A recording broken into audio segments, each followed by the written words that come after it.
درس بھی دیا. ان کی پوری تقریر اس پر تھی کہ جو فوج ہوتی ہے، فوج کا جو کمیشن افسر ہوتا ہے وہ آئین اور قانون کا کے پاسدار ہوتا ہے، اور ظاہر ہے وہ حلف بھی لیا گیا اور سب نے سنا کہ حلف کے الفاظ کیا تھے.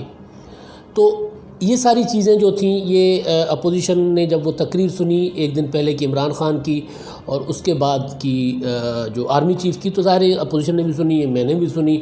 تو میں نے اپوزیشن کے دوستوں سے رابطے کرنا شروع کیے اور ان سے یہ پوچھا، تو ان کا خیال تھا کہ بڑی حوصلہ افزا تقریر ہے، اور وہ یہ نہیں دعویٰ کرنا چاہتے کہ تقریر ان کی تحریک کے نتیجے میں ہے، لیکن وہ یہ کہہ رہے ہیں کہ جو آئیڈیل ماحول ان کو چاہیے اس حکومت کے عمران خان کو گھر بھیجنے کے لیے، وہ آہستہ آہستہ بن رہا ہے.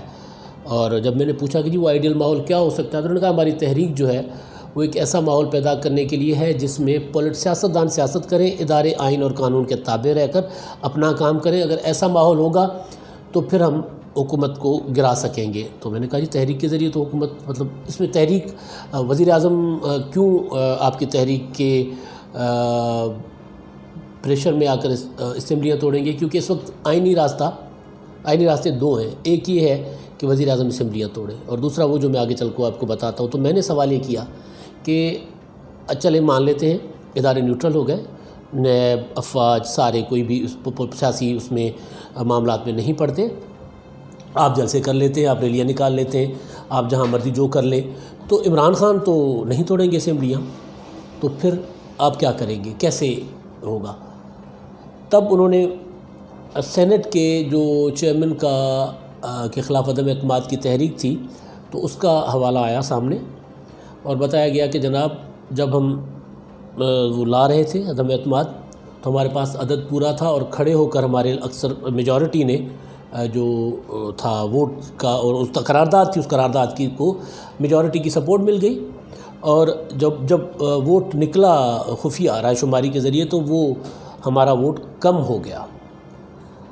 تو یہ اپوزیشن کا دعویٰ ہے کہ یہ اداروں کی مداخلت کا نتیجہ تھا، اور ان کا دعویٰ ہے کہ کوئی نیب، کوئی دوسرے ادارے، انہوں نے ان کے ارکان کو توڑا ہوا تھا، اور پھر FATF میں بھی ان کے ارکان غائب تھے. تو اپوزیشن کے منہ سے جو بات نکل رہی ہے، جتنے بھی میں نے اپوزیشن کی چوٹی کے رہنماؤں سے باتیں کی ہیں، تو ان کا خیال ہے کہ ہم جب یہ تحریک چلائیں گے تو ادارے نیوٹرلائز ہو جائیں گے. حکومت کیونکہ 2-4 ووٹوں کے فرق سے قائم ہے، یہ کچھ ووٹ مطلب، اور اس حکومت کے اتحادی ایک اختر مینگل جا چکے ہیں. پرویز الہی یا جو مسلم لیگ قائد اعظم ہے، وہ بالکل سائڈ پہ کھڑی رہتی ہے، کسی بھی ٹائم اس کو اشارہ ہوگا، یا جیسے ہی ان کو پتہ چلے گا کہ یار اب ان کے اوپر پیچھے سے کوئی دباؤ نہیں ہے، تو وہ بھی ساتھ ہاتھ ملا لیں گے اپوزیشن کے. کیونکہ پرویز الہی کی اور جو چودھری خاندان ہے مسلم لیگ قائد اعظم کے خاندان پر ہی ہے، یا طارق بشیر چیمہ صاحب ہے، تو وہ آج کل یوں ہیں شریف خاندان کے ساتھ. ان کے پرانے رابطے، پرانے تعلقات بحال ہو چکے ہیں. سیاسی مجبوریاں، کچھ معاملات مجبوریاں ان کی ضرور ہیں، لیکن ان کی عمران خان سے زیادہ شریف خاندان سے، یعنی بنی گالہ یا زمان پارک سے زیادہ ان کی جاتی امراض سے لائنیں زیادہ مل چکی ہوئی ہیں. تو جیسے ہی ذرا چیزیں نیوٹرلائز ہونا شروع ہو جائیں گی تو یہ اتحادی بھی ٹوٹ جائیں گے.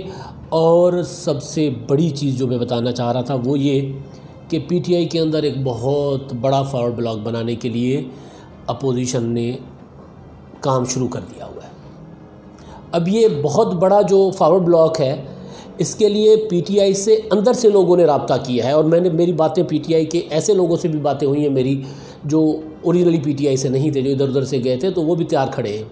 ان کو بھی جو طرز حکومت ہے عمران خان کا، جس طرح وہ حکومت چلا رہے ہیں کہ ہر معاملہ ٹائیگر فورس کے ذریعے کرنا ہے، ہر معاملہ غیر منتخب لوگوں کے ذریعے کرنا ہے، اور پھر جب پتہ ہو کہ یار اس حکومت نے جانا ہے یا جا رہی ہے یا کمزور ہو رہی ہے، تو پھر جو پنچھی ادھر ادھر سے آتے ہیں، تو انہوں نے وہ جھیل کے پنچھی ہوتے ہیں، ہم سندھی میں کہتے ہیں کہ جھیل کے پنچھی کبھی کسی کے نہیں ہوتے. ڈالی کے پنچھی تو ڈالی کا ہوتا ہے، لیکن جو جھیل کا پنچھی ہوتا ہے وہ کبھی کہیں ہوتا ہے، کبھی کہیں، موسم کے مطابق ہوتا ہے. گرمی آتی ہے تو اڑ کے کہیں چلا جاتا ہے، سردی آتی ہے تو اڑ کے کہاں چلا جاتا ہے. سائبیرین پرندے اٹھ کے آ جاتے ہیں نا یہاں پر ہمارے علاقوں میں. تو یہ جو ادھر ادھر سے آتے ہیں نا، یہ جھیل کے پنچھی، تو ویسے تو خیر جھیل کے پنچھی جو ادھر ادھر سے آ جاتے ہیں، تو وہ بھی اب تیاری پکڑنا، اڑنا شروع، انہوں نے بھی اڑان بھرنا شروع کر دیا ہے، اڑان بھرنے کی تیاری شروع کر دی ہے. تو اپوزیشن نے ایک تو وہ جال بچھایا ہے فارورڈ بلاک بنانے کا. جو باتیں تھیں کہ مسلم لیگ نون کے اندر فارورڈ بلاک بن رہا ہے، وہ الٹ ہو رہا ہے. فارورڈ بلاک PTI کے اندر بن رہا ہے، پنجاب میں بھی اور مرکز میں بھی. اور جیسے ہی یہ فارورڈ بلاک بننے کی تیاری شروع ہوگی تو اپوزیشن کی آپ ڈیڈ لائن ذرا دیکھیں کہ جنوری تک کا ٹائم دیا ہے وزیر اعظم کو، جنوری سے پہلے تک وہ فارورڈ بلاک بنا لیں گے. ان کی جو کوشش ہے، ہوتا ہے نہیں ہوتا الگ چیز ہے، ہماری اطلاع یہ ہے کہ ہو رہا ہے. فارورڈ بلاک بن جائے گا. فارورڈ بلاک بنانے سے پہلے پریشر کریں گے، پش کریں گے ساری چیزوں کو، ایک عوامی رائے ہموار کریں گے، دباؤ بڑھائیں گے، جلسوں سے، ریلیز سے، لانگ مارچز سے. جنوری تک یہ کرتے رہیں گے. اور جنوری تک اگر حکومت نہیں جاتی، عمران خان خود اسمبلیاں نہیں توڑتے، تو پھر میکسیمم فروری تک، جنوری یا فروری تک تحریک کے عدم اعتماد لائی جائے گی. سب سے یہ جو میں نے کہا نا دوسرا جو آئینی طریقہ وہ یہ ہے، وزیر اعظم اسمبلیاں توڑے یا پھر تحریک عدم اعتماد. تو اپوزیشن یہ سارا کام اس پر کر رہی ہے. فارورڈ بلاک بنے گا، جنوری یا فروری میں تحریک عدم اعتماد آئے گی. تحریک عدم اعتماد سے حکومت کو گھر بھیجا جائے گا، اپوزیشن اپنی حکومت بنائے گی. یعنی حکومت یہ چینج ہو جائے گا نا، یہ والی حکومت اپوزیشن میں چلی جائے گی، جتنے لوگ عمران خان کے ساتھ ہوں گے، جو پلاننگ ہے، اور اپوزیشن حکومت میں آ جائے گی. اور پھر حکومت میں آتے ہی اسمبلیاں توڑ دے گی. اسمبلیاں کیوں توڑے گی؟ جب حکومت مل گئی تو اسمبلیاں کیوں توڑے گی؟ کیونکہ سینٹ کا الیکشن رکوانا ہے. یہ ساری تحریک سینٹ کا الیکشن رکوانے کے لیے ہے. سینٹ کا الیکشن اگر نہ رکا تو پھر ظاہر ہے پی ٹی آئی کی میجورٹی ہو جائے گی سینٹ میں، پھر وہ NFC ایوارڈ، 18ویں ترمیم اور سارے وہ جو چاہتے ہیں وہ کر لیں گے. تو لہٰذا اپوزیشن کا جو ٹارگٹ ہے، اور اپوزیشن اس وقت تمام کارڈز کھیل رہی ہے، اس میں کوئی چیز ایسی نہیں ہے جو اپوزیشن نہیں کھیلنا چاہ رہی. وہ جو کہتے ہیں نا ہم نے ٹوکے کے آگے اپنا سر دے دیا ہوا ہے یوں، تو اب اس کو کیونکہ ٹوکے والے کو پیچھے دھکیلنا ہے، اگر نہیں دھکیلا تو پھر اپوزیشن کی اپنی جو ہے وہ ایسی تیسی پھر جائے گی.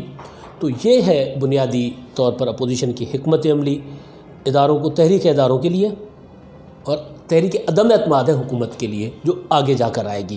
اس پر اپوزیشن کام کر رہی ہے، اور اگر اپوزیشن کامیاب ہوتی ہے تو یہ حکومت نئے سال کے زیادہ دن نہیں دیکھ پائے گی.